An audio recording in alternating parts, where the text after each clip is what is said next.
তো অ্যাডমিশন টাইমে প্রায় প্রতিটি ভার্সিটিতে প্রতি বছর কনিক থেকে 2 থেকে 3টি প্রশ্ন আসে। তার মধ্যে পরাবৃত্তের শীর্ষবিন্দু কত হবে বা পরাবৃত্তের শীর্ষবিন্দু নির্ণয় করো, এই প্রশ্নটা সবচেয়ে বেশি আসে।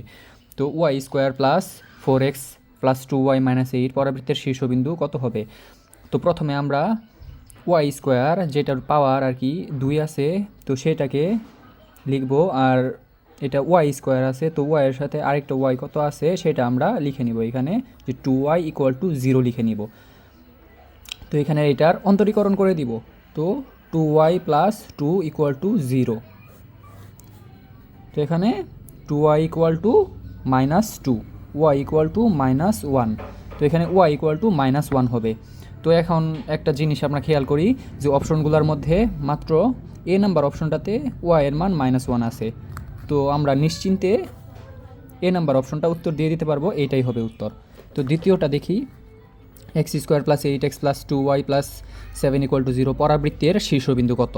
তো এটার জন্য সেম, কিন্তু এখানে এক্স স্কোয়ার উপরে পাওয়ার আছে, তো এক্স স্কোয়ার লিখে নিব।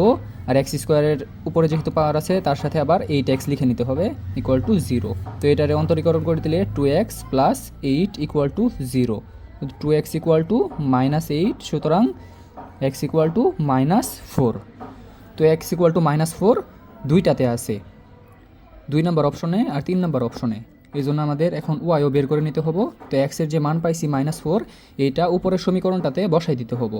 তো উপরের সমীকরণটাতে বসাই দিলে -4 স্কোয়ার 16 -4 একটা 32 plus 2y plus 7 equal to 0। তো -32 থেকে 16 গেলে গা -16, -16 থেকে 7 গেলে গা হবে 9, অর্থাৎ 2y -9 ইকুয়াল টু 0। সুতরাং y ইকুয়াল টু 9/2।